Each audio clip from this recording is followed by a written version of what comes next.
The Masque of the Red Death. The Red Death had long devastated the country.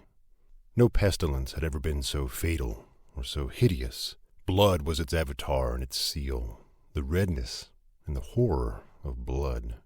There were sharp pains and sudden dizziness, and then profuse bleeding at the pores with dissolution. The scarlet stains upon the body, and especially upon the face of the victim, were the pest ban which shut him out from the aid and from the sympathy of his fellowmen. And the whole seizure, progress, and termination of the disease were the incidents of half an hour.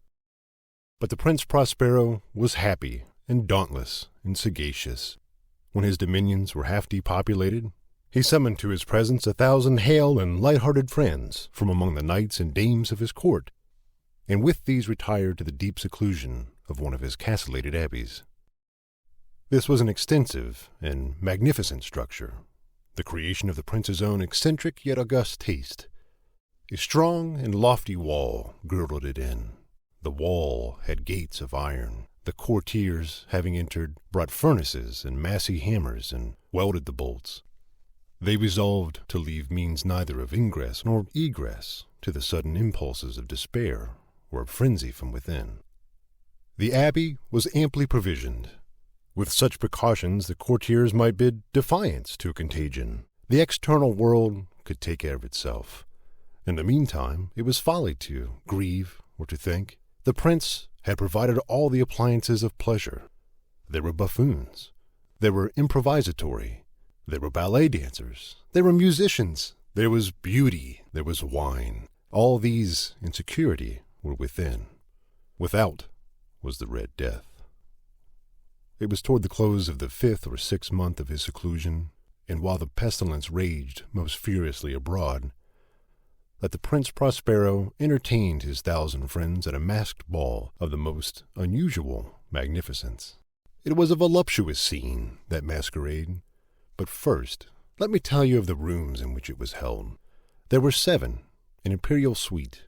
In many palaces, however, such suites form a long and straight vista, while the folding doors slide back nearly to the walls on either hand, so that the view of the whole extent is scarcely impeded. Here the case was very different, as might have been expected from the Duke's love of the bizarre. The apartments were so irregularly disposed that the vision embraced but little more than one at a time. There was a sharp turn at every 20 or 30 yards, and at each turn a novel effect. To the right and left, in the middle of each wall, a tall and narrow Gothic window looked out upon a closed corridor which pursued the windings of the suite. These windows were of stained glass whose color varied in accordance with the prevailing hue of the decorations of the chamber into which it opened. That at the eastern extremity was hung, for example, in blue, and vividly blue were its windows. The second chamber was purple in its ornaments and tapestries, and here the panes were purple. The third was green throughout, and so were the casements. The fourth was furnished and lighted with orange, the fifth with white, the sixth with violet. The 7th apartment was closely shrouded in black velvet tapestries that hung all over the ceiling and down the walls, falling in heavy folds upon a carpet of the same material and hue. But in this chamber only, the color of the windows failed to correspond with the decorations. The panes here were scarlet, a deep blood color. Now, in no one of the 7 apartments was there any lamp or candelabrum amid the profusion of golden ornaments that lay scattered to and fro or depended from the roof.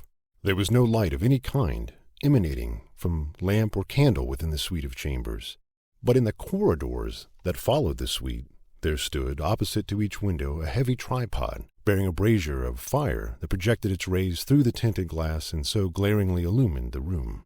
And thus were produced a multitude of gaudy and fantastic appearances. But in the western or black chamber, the effect of the firelight that streamed upon the dark hangings through the blood-tinted panes was ghastly in the extreme, and produced so wild a look upon the countenances of those who entered that there were few of the company bold enough to set foot within its precincts at all. It was in this apartment also that there stood against the western wall a gigantic clock of ebony. Its pendulum swung to and fro with a dull, heavy, monotonous clang, and when the minute hand made the circuit of the face, and the hour was to be stricken, There came from the brazen lungs of the clock a sound which was clear and loud and deep and exceedingly musical, but of so peculiar a note and emphasis that, at each lapse of an hour, the musicians of the orchestra were constrained to pause momentarily in their performance, to hearken to the sound. And thus the waltzers perforce ceased their evolutions, and there was a brief disconcert of the whole gay company. And, while the chimes of the clock yet rang, it was observed that the giddiest grew pale, and the more aged and sedate passed their hands over their brows as if in confused reverie or meditation. But when the echoes had fully ceased, a light laughter at once pervaded the assembly. The musicians looked at each other and smiled as if at their own nervousness and folly, and made whispering vows, each to the other, that the next chiming of the clock should produce in them no similar emotion. And then, after the lapse of 60 minutes, which embraced 3,600 seconds of the time that flies, there came yet another chiming of the clock, and then were the same disconcert and tremulousness and meditation as before. But, in spite of these things, it was a gay and magnificent revel. The tastes of the Duke were peculiar. He had a fine eye for colors and effects. He disregarded the decor of mere fashion. His plans were bold and fiery, and his conceptions glowed with barbaric luster. There are some who would have thought him mad. His followers felt that he was not. It was necessary to hear and see and touch him to be sure that he was not. He had directed, in great part, the movable embellishments of the 7 chambers upon occasion of this great fete, and it was his own guiding taste which had given character to the masqueraders. Be sure they were grotesque. There were much glare and glitter and piquancy and phantasm, much of what has been seen in Hernani. There were arabesque figures with unsuited limbs and appointments. There were delirious fancies such as the madman fashions. There were much of the beautiful, much of the wanton, much of the bizarre, something of the terrible, and not a little of that which might have excited disgust. To and fro in the 7 chambers there stalked, in fact, a multitude of dreams, and these, the dreams, writhed in and about, taking hue from the rooms, and causing the wild music of the orchestra to seem as the echo of their steps.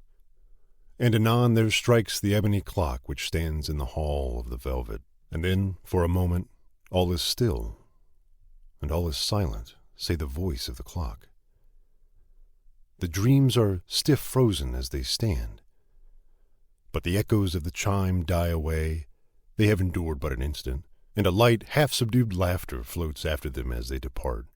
And now again the music swells, and the dreams live, and writhe to and fro more merrily than ever, taking hue from the many-tinted windows through which stream the rays from the tripods. But to the chamber which lies most westwardly of the 7, there are now none of the maskers who venture, for the night is waning away, and there flows a ruddier light through the blood-colored panes, and the blackness of the sable drapery appalls, and to him whose foot falls upon the sable carpet there comes from the near clock of ebony a muffled peal more solemnly emphatic than any which reaches their ears who indulge in the more remote gaieties of the other apartments. But these other apartments were densely crowded, and in them beat feverishly the heart of life, and the revel went whirlingly on, until at length there commenced the sounding of midnight upon the clock. And then the music ceased, as I have told, and the evolutions of the waltzers were quieted, and there was an uneasy cessation of all things as before. But now there were 12 strokes to be sounded by the bell of the clock, and thus it happened, perhaps, that more of thought crept, with more of time, into the meditations of the thoughtful among those who revelled. And thus, too, it happened, perhaps, that before the last echoes of the last chime had utterly sunk into silence, there were many individuals in the crowd who had found leisure to become aware of the presence of a masked figure which had arrested the attention of no single individual before.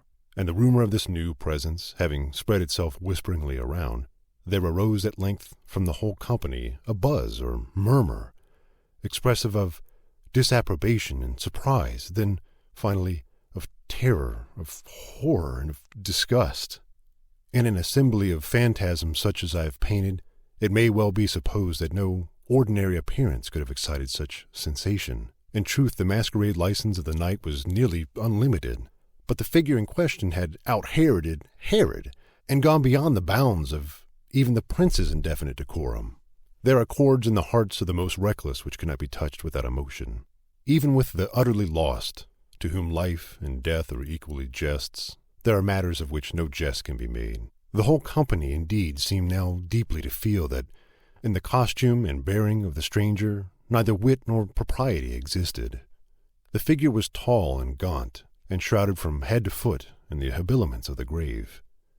The mask which concealed the visage was made so nearly to resemble the countenance of a stiffened corpse that the closest scrutiny must have had difficulty in detecting the cheat.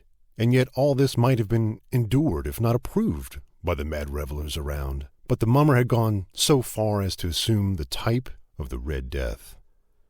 His vesture was dabbled in blood, and his broad brow, with all the features of the face, was besprinkled with the scarlet horror. When the eyes of the Prince Prospero fell upon the spectral image, which, with a slow and solemn movement, as if more fully to sustain its role, stalked to and fro among the waltzers, he was seen to be convulsed in the first moment with a strong shudder either of terror or distaste, but in the next his brow reddened with rage. "Who dares," he demanded hoarsely of the courtiers who stood near him, "who dares insult us with this blasphemous mockery? Seize him and unmask him, that we may know whom we have to hang at sunrise from the battlements." It was in the eastern or blue chamber in which stood the Prince Prospero as he uttered these words. They rang throughout the 7 rooms loudly and clearly, for the prince was a bold and robust man, and the music had become hushed at the waving of his hand. It was in the blue room where stood the prince, with a group of pale courtiers by his side.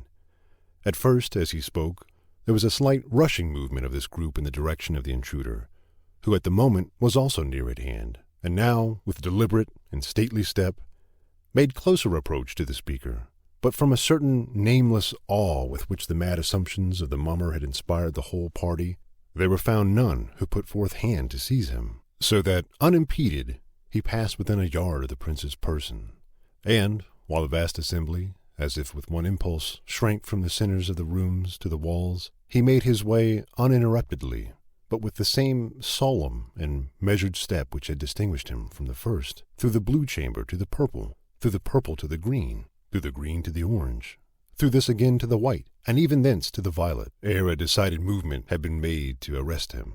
It was then, however, that the Prince Prospero, maddening with rage and the shame of his own momentary cowardice, rushed hurriedly through the 6 chambers, while none followed him on account of a deadly terror that had seized upon all. He bore aloft a drawn dagger, and had approached, in rapid impetuosity, to within 3 or 4 feet of the retreating figure, when the latter, having attained the extremity of the velvet apartment, turned suddenly and confronted his pursuer. There was a sharp cry, and the dagger dropped gleaming upon the sable carpet, upon which, instantly afterwards, fell prostrate in death the Prince Prospero. Then, summoning the wild courage of despair, a throng of the revelers at once threw themselves into the black apartment, and, seizing the mummer, whose tall figure stood erect and motionless within the shadow of the ebony clock, gasped in unutterable horror at finding the grave cerements and corpse-like mask which they handled with so violent a rudeness, untenanted by any tangible form. And now was acknowledged the presence of the Red Death. He had come like a thief in the night, and one by one dropped the revelers in the blood-bedewed halls of their revel, and died each in the despairing posture of his fall, and the life of the ebony clock went out with that of the last of the gay, and the flames of the tripods expired, and darkness and decay and the Red Death held illimitable dominion over all. End of The Masque of the Red Death by Edgar Allan Poe.